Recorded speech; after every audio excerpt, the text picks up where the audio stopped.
मैं कहूंगा सरदार पटेल, आप सब कहेंगे अमर रहे, अमर रहे। सरदार पटेल, सरदार पटेल, सरदार पटेल। सरदार पटेल की 150वीं जयंती का ऐतिहासिक अवसर एकता नगर की ये दिव्य सुबह, ये विहंगम दृश्य सरदार साहब के चरणों में हमारी उपस्थिति, आज हम सब एक महान क्षण के साक्षी बन रहे हैं। देश भर में हो रही एकता दौड़, रन फॉर यूनिटी, कोटि कोटि भारतीयों का उत्साह, हम नए भारत की संकल्प शक्ति को साक्षात महसूस कर रहे हैं। अभी यहां जो कार्यक्रम हुए, कल शाम जो अद्भुत प्रस्तुति हुई, उनमें भी अतीत की परंपरा थी, वर्तमान का श्रम और शौर्य था और भविष्य की सिद्धि की झलक भी थी। सरदार साहब की 150वीं जयंती के उपलक्ष्य में स्मृति सिक्का और विशेष डाक टिकट भी जारी किया गया है। मैं सभी 140 करोड़ देशवासियों को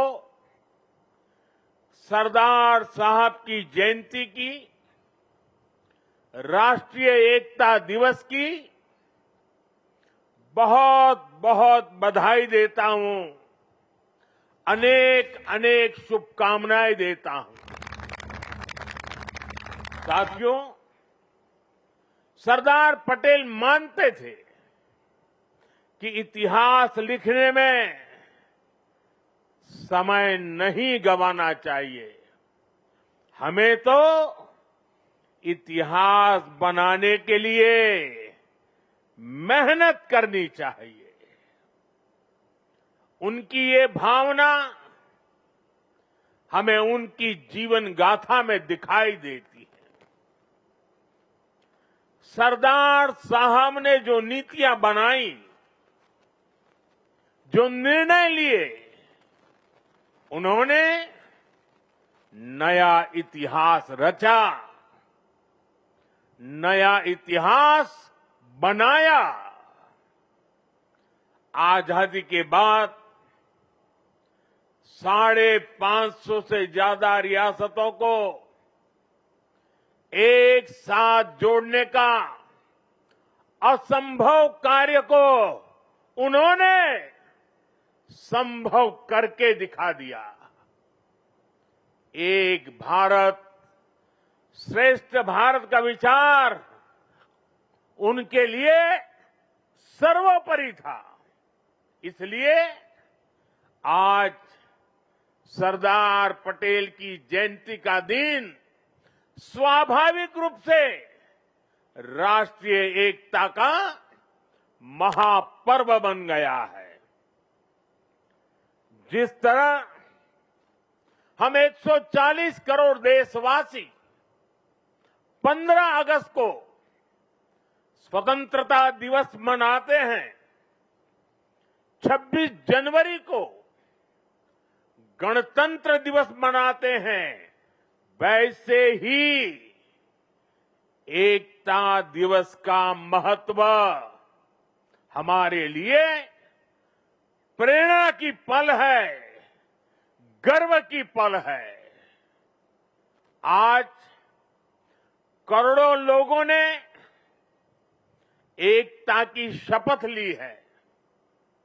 हमने संकल्प लिया है कि हम ऐसे कार्यों को बढ़ावा देंगे जो देश की एकता को मजबूती दें।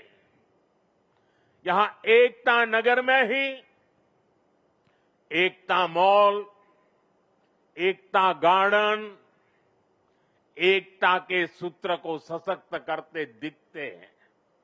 साथियों, हर ऐसी बात जो देश की एकता को कमजोर करती है, हर देशवासी को उससे दूर रहना है। ये राष्ट्रीय कर्तव्य है। ये सरदार साहब को सच्ची श्रद्धांजलि है। यही आज देश की जरूरत है। यही आज एकता दिवस का हर भारतीय के लिए संदेश भी है, संकल्प भी है। साथियों, सरदार साहब ने देश की संप्रभुता को सबसे ऊपर रखा, लेकिन दुर्भाग्य से सरदार साहब के निधन के बाद के वर्षों में देश की संप्रभुता को लेकर तब की सरकारों में उतनी गंभीरता नहीं रही। एक और कश्मीर में हुई गलतियां, दूसरी ओर पूर्वोत्तर में पैदा हुई समस्याएं और देश भर में जगह जगह पनपा नक्सलवाद, माओवादी आतंक, ये देश की संप्रभुता को सीधी चुनौतियां थी। लेकिन उस दौर की सरकारों ने सरदार साहब की नीतियों पर चलने की जगह रीढ़ विहीन रवैये को चुना। इसका परिणाम देश ने हिंसा और रक्तपात के रूप में झेला। साथियों, आज की युवा पीढ़ी में बहुत से लोगों को पता नहीं होगा, सरदार साहब चाहते थे जैसे उन्होंने बाकी रियासतों का विलय किया, वैसे ही पूरे कश्मीर का विलय हो। लेकिन नेहरू जी ने उनकी वो इच्छा पूरी नहीं होने दी। कश्मीर को अलग संविधान और अलग निशान से बांट दिया गया। साथियों, कश्मीर पर कांग्रेस ने जो गलती की थी, उसकी आग में देश दशकों तक जलता रहा। कांग्रेस की लचर नीतियों के कारण कश्मीर का एक हिस्सा पाकिस्तान के अवैध कब्जे में चला गया। पाकिस्तान ने आतंकवाद को हवा दी। State sponsored terrorism. साथियों, कश्मीर और देश को इतनी बड़ी कीमत चुकानी पड़ी, लेकिन फिर भी कांग्रेस हमेशा आतंकवाद के आगे नतमस्तक रही। साथियों, कांग्रेस ने सरदार साहब के विजन को भुला दिया, लेकिन हम नहीं भूले। 2014 के बाद देश ने एक बार फिर उनकी प्रेरणा से भरी फौलादी इच्छा शक्ति को देखा है।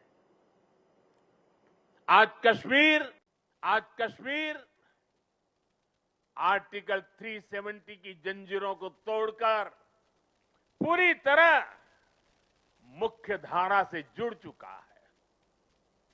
आज पाकिस्तान और आतंक के आकाओं को भी पता चला है कि भारत की असली ताकत क्या है।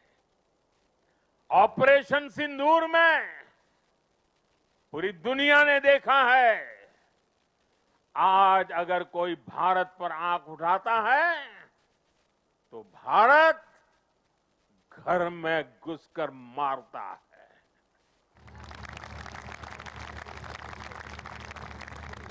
हर बार भारत का जवाब पहले से बड़ा होता है, पहले से ज्यादा निर्णायक होता है। ये भारत के दुश्मनों के लिए एक संदेश भी है। ये लौह पुरुष सरदार पटेल का भारत है। ये अपनी सुरक्षा और सम्मान से कभी भी समझौता नहीं करता है।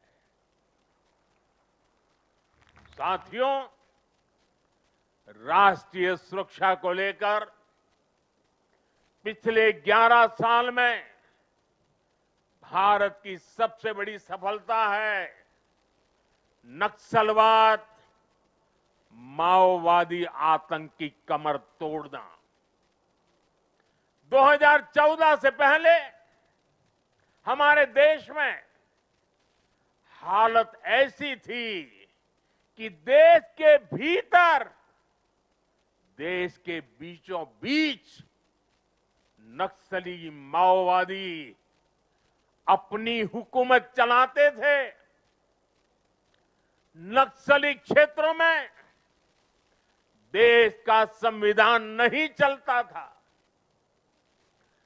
पुलिस प्रशासन वहां काम नहीं कर पाता था। नक्सली खुलेआम नए नए फरमान जारी करते थे, सड़कें नहीं बनने देते थे, स्कूल, कॉलेज और हॉस्पिटल को बम से उड़ा दिया जाता था और शासन प्रशासन उनके आगे लाचार नजर आता था। साथियों, 2014 के बाद हमारी सरकार ने नक्सलवाद, माओवादी आतंक पर प्रचंड प्रहार किया। हमने शहरों में बैठे अर्बन नक्सलियों के समर्थकों, अर्बन नक्सलियों को भी किनारे लगाया।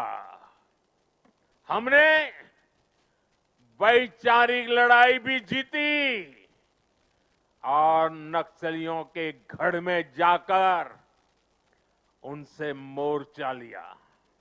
इसका परिणाम आज देश के सामने है। 2014 के पहले देश के करीब 125 जिले माओवादी आतंक की चपेट में थे। आज ये संख्या केवल 11 बची है और उसमें भी सिर्फ 3 जिलों में ही नक्सलवाद अभी भी कुछ गंभीर रूप से हावी है। और आज मैं सरदार पटेल के सानिध्य में एकता नगर की इस धरती से पूरे देश को भरोसा दिलाता हूं, जब तक देश नक्सलवाद, माओवाद, उस आतंक से पूरी तरह मुक्त नहीं हो जाता,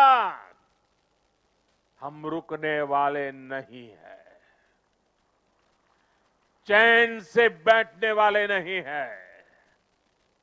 साथियों, आज देश की एकता और आंतरिक सुरक्षा को बहुत बड़ा खतरा घुसपैठियों से भी है। देश के भीतर दशकों से विदेशी घुसपैठिए वो देशवासियों के संसाधनों पर कब्जा करते रहे, डेमोग्राफी का संतुलन बिगाड़ते रहे, देश की एकता दांव पर लगाते रहे। लेकिन पुरानी सरकारें इतनी बड़ी समस्या पर आंख मूंदे रही। वोट बैंक की राजनीति के लिए राष्ट्र की सुरक्षा को जानबूझकर खतरे में डाला गया। अब पहली बार देश ने इस बड़े खतरे के खिलाफ भी निर्णायक लड़ाई लड़ने की ठानी है।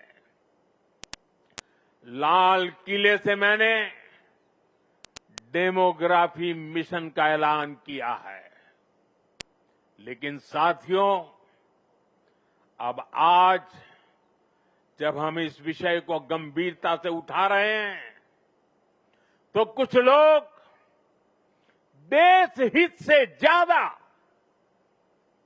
अपने स्वार्थ को ऊपर रख रहे हैं। ये लोग घुसपैठियों को अधिकार दिलाने के लिए राजनीतिक लड़ाई लड़ रहे हैं। इनको लगता है कि देश एक बार टूट गया, आगे भी टूटता रहे, इनको कोई फर्क नहीं पड़ता। जबकि सच्चाई ये है कि अगर देश की सुरक्षा और पहचान खतरे में आएगी, तो हर व्यक्ति खतरे में आएगा।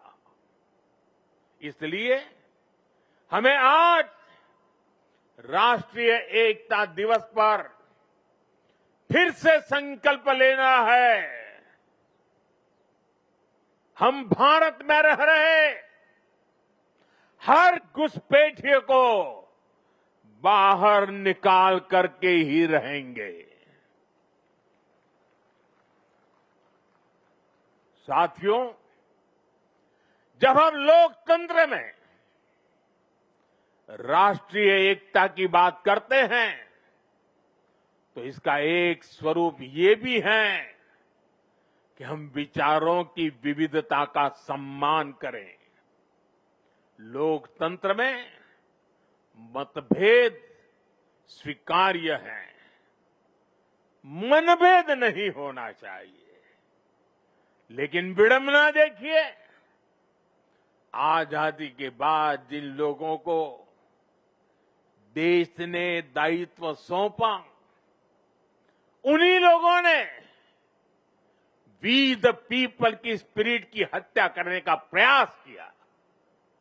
उन्होंने अपनी सोच और विचारधारा से अलग हर व्यक्ति और संगठन का तिरस्कार किया, उसे डिस्क्रेडिट करने की कोशिश की। देश में राजनैतिक छुआछूत को एक कल्चर बना दिया गया था। हम सभी को पता है, कांग्रेस सरकारों में सरदार पटेल और उनकी लेगेसी के साथ क्या क्या हुआ है। इन लोगों ने बाबा साहब आंबेडकर के साथ जीते जी और उनके जाने के बाद भी क्या किया, नेताजी सुभाष चंद्र के साथ क्या किया, डॉक्टर लोहिया और जयप्रकाश नारायण जैसे लोगों के साथ भी कांग्रेस ने यही किया। इस साल राष्ट्रीय स्वयंसेवक संघ के आरएसएस के 100 वर्ष पूरे हुए हैं। संघ पर भी कैसे कैसे हमले किए गए, षड्यंत्र किए गए।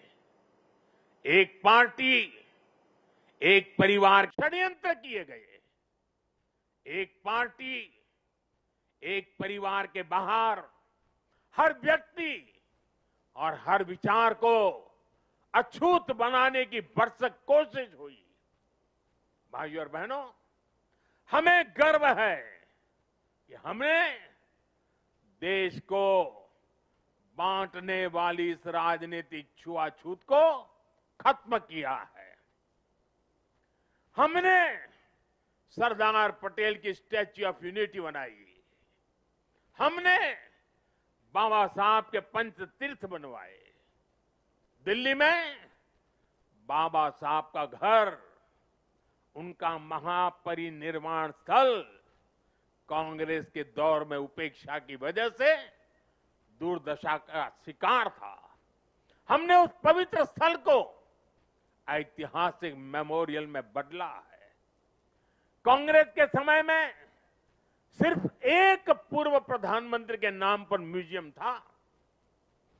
हमने देश के अब जितने भी पीएम हुए हैं, उन सब के योगदान को समर्पित राजनीतिक छुआछूत से ऊपर उठ करके पीएम म्यूजियम बनाया है। हमने कर्पूरी ठाकुर जैसे जननायक को भारत रत्न दिया। पूरे जीवन कांग्रेस को समर्पित रहने वाले प्रणब दा को हमने भारत रत्न दिया और विरोधी विचार वाले मुलायम सिंह यादव जी जैसे नेता को भी हमने पद्म पुरस्कार से सम्मानित किया। इन फैसलों के पीछे सोच यही थी कि राजनैतिक मतभेदों से ऊपर उठकर देश के लिए एकजुट होने की भावना मजबूत हो। ऑपरेशन सिंदूर के बाद विदेशों में गए हमारे सर्वदलीय प्रतिनिधि मंडल में भी हमने एकता की इस झलक को देखी है। साथियों, राजनीतिक हितों के लिए देश की एकता पर प्रहार की सोच ये गुलामी की मानसिकता का हिस्सा है। कांग्रेस ने अंग्रेजों से केवल पार्टी और सत्ता ही नहीं पाई, बल्कि कांग्रेस ने गुलामी की मानसिकता को भी आत्मसात कर लिया था।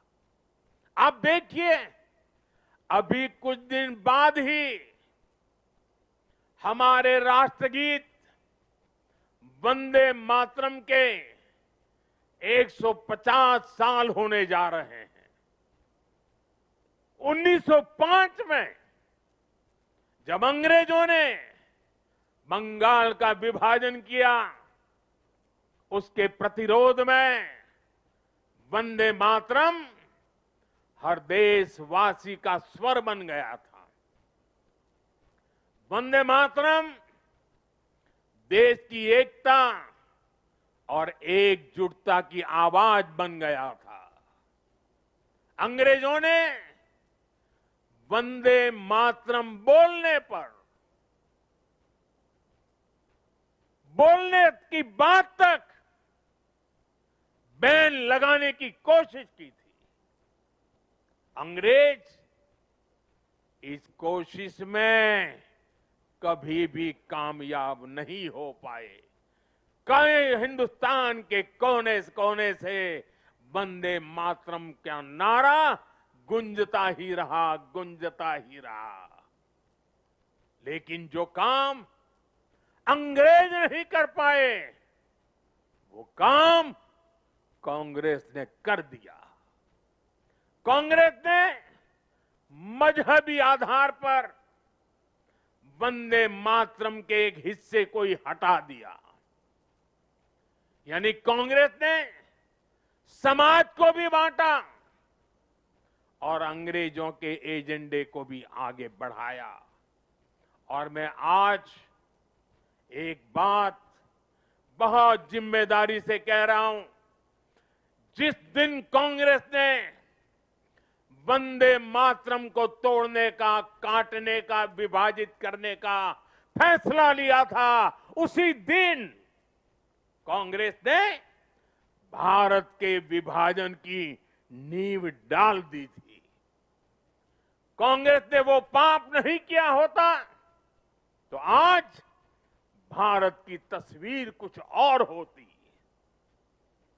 साथियों, उस समय सरकार में बैठे लोगों की ऐसी सोच के कारण ही देश ने इतने दशकों तक गुलामी के प्रतीकों को भी ढोया। आप याद करिए, हमारी नेवी के झंडे से गुलामी का निशाना, गुलामी का निशान तब उतरा जब आपने हमें देश की सेवा करने का अवसर दिया, हमारी सरकार आई।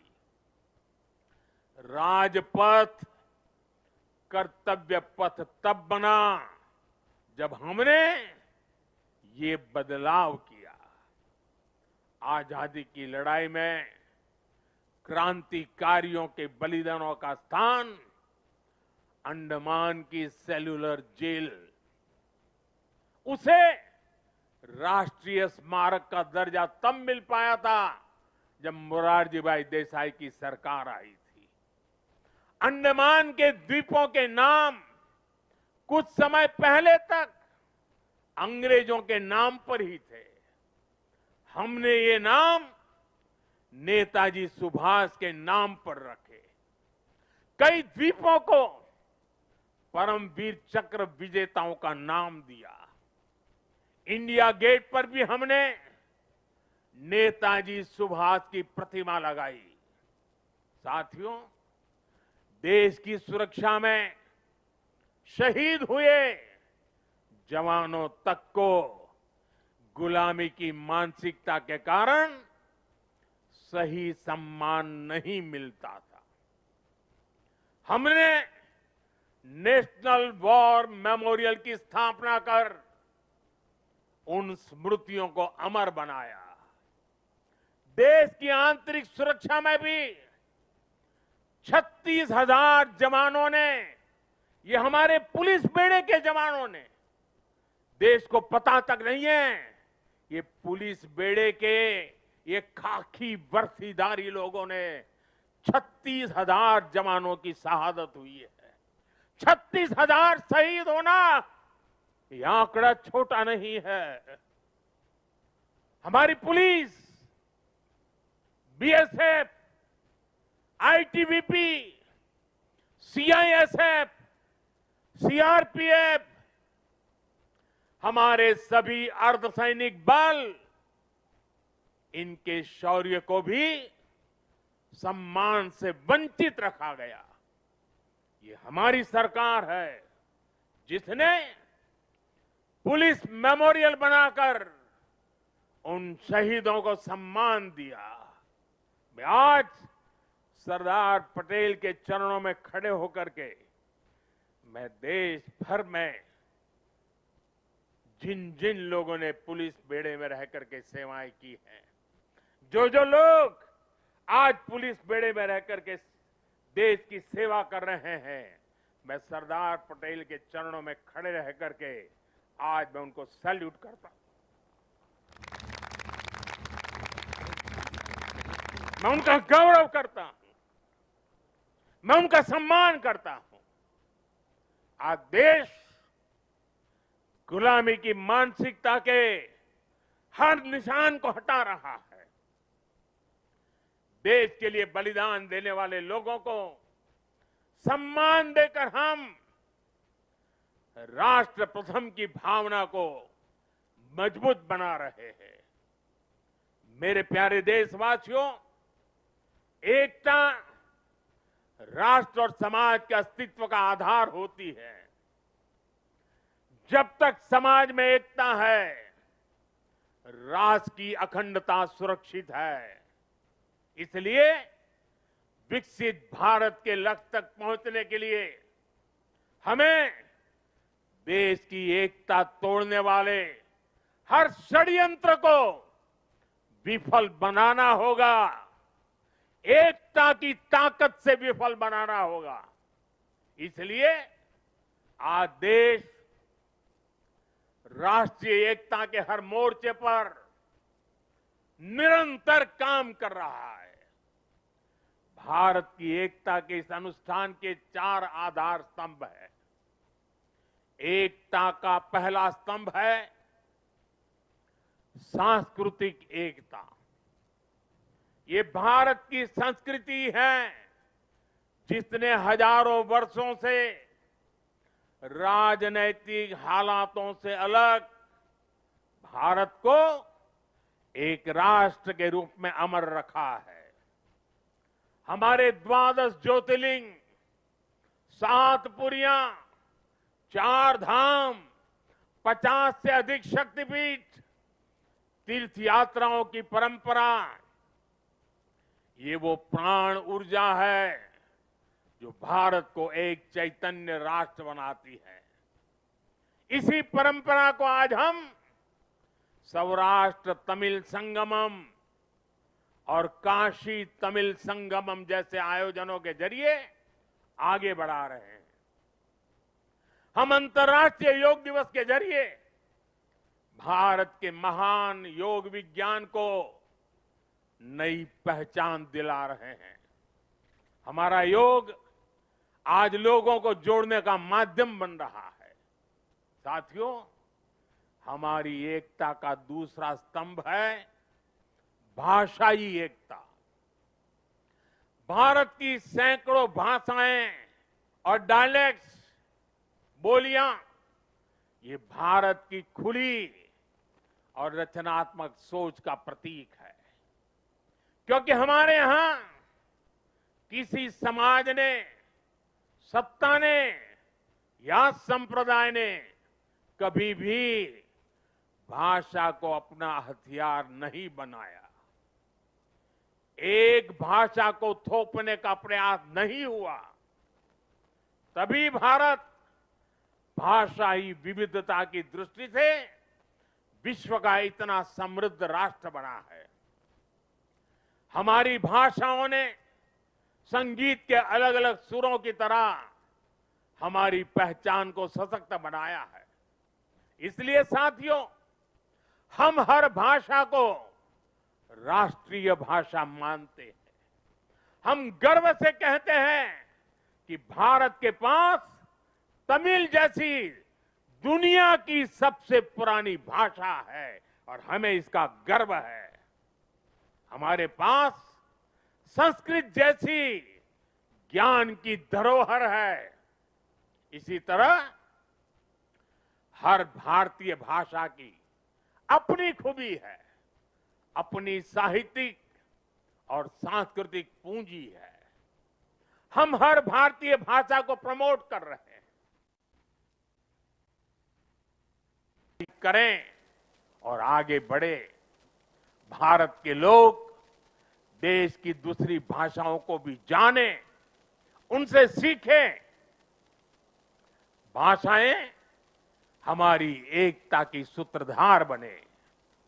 और ये एक दिन का काम नहीं है, ये निरंतर चलने वाला काम है, जिसकी जिम्मेदारी हम सबको मिलकर के उठानी है। साथियों, हमारी एकता का तीसरा स्तंभ है भेदभाव मुक्त विकास। क्योंकि गरीबी और भेदभाव ही सामाजिक ताने बाने की सबसे बड़ी कमजोरी होते हैं। देश के दुश्मनों ने हमेशा इन कमजोरियों का इस्तेमाल किया है। इसलिए सरदार साहब गरीबी के खिलाफ देश के लिए दीर्घकालिक योजना पर काम करना चाहते थे। सरदार पटेल ने एक बार कहा था कि अगर भारत को आजादी 1947 के बजाय उससे भी 10 साल पहले मिल गई होती तो भारत 1947 तक भारत खाद्यान्न की कमी के संकट से मुक्त हो चुका होता। उन्होंने कहा था कि जैसे उन्होंने रियासतों के विलय की चुनौती सुलझाई, वो अन्न की कमी की चुनौती भी सुलझा कर ही रुकते। ये थी सरदार साहब की इच्छा शक्ति। बड़ी से बड़ी चुनौती से निपटने के लिए हमें यही इच्छा शक्ति दिखानी होती है। और मुझे गर्व है कि हमारी सरकार सरदार साहब के इन अधूरे संकल्प को भी पूरा करने में लगी है। बीते एक दशक में हमने 25 करोड़ देशवासियों को गरीबी से बाहर निकाला है। आज करोड़ों गरीबों को घर मिल रहा है, घर घर साफ पानी पहुंच रहा है, मुफ्त इलाज की सुविधा मिल रही है। यानी हर नागरिक के लिए गरिमापूर्ण जीवन, ये आज देश का मिशन भी है और विजन भी है। भेदभाव और भ्रष्टाचार मुक्त ये नीतियां आज राष्ट्रीय एकता को मजबूत बना रही है। साथियों, राष्ट्रीय एकता का चौथा स्तंभ है कनेक्टिविटी से दिलों का कनेक्शन। आज देश में रिकॉर्ड हाईवेज और एक्सप्रेसवेज बन रहे हैं। वंदे भारत और नमो भारत जैसी ट्रेनें भारतीय रेल को ट्रांसफॉर्म कर रही है। छोटे शहर भी अब एयरपोर्ट की सुविधा से जुड़ रहे हैं। इस आधुनिक इंफ्रास्ट्रक्चर से भारत को लेकर दुनिया का नजरिया ही पूरी तरह बदल रहा है। इसने उत्तर से दक्षिण, पूरब से पश्चिम देश की दूरियों को भी कम किया है। आज लोग आसानी से दूसरे राज्यों में पर्यटन के लिए जा रहे हैं, व्यापार के लिए जा रहे हैं।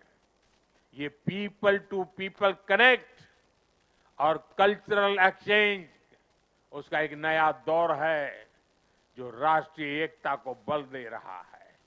और डिजिटल रिवॉल्यूशन जो हुआ है, उसने इस एकता को नई मजबूती देने का अवसर भी दिया है। आज डिजिटल कनेक्टिविटी का भी दिलों की कनेक्टिविटी में एक नया मार्ग प्रशस्त हो रहा है। साथियों, सरदार पटेल ने एक बार कहा था, मुझे सबसे ज्यादा खुशी तब मिलती है जब मैं देश के लिए काम करता हूं। मैं भी आज हर देशवासी से यही आह्वान करता हूं, देश के लिए काम करने से बड़ी खुशी कोई और नहीं हो सकती। मां भारती की साधना हर देशवासी की सबसे बड़ी आराधना है। जब 140 करोड़ भारतवासी एक साथ खड़े हो जाते हैं तो चट्टानें खुद रास्ता छोड़ देती हैं। जब 140 करोड़ देशवासी एक स्वर में बोलते हैं तो वो शब्द भारत की सफलता का उद्घोष बन जाते हैं। हमें एकता के इसी मूल मंत्र को अपना संकल्प बनाना है। हमें बंटना नहीं है, हमें कमजोर नहीं पड़ना है। यही सरदार साहब के लिए हमारी सच्ची श्रद्धांजलि है।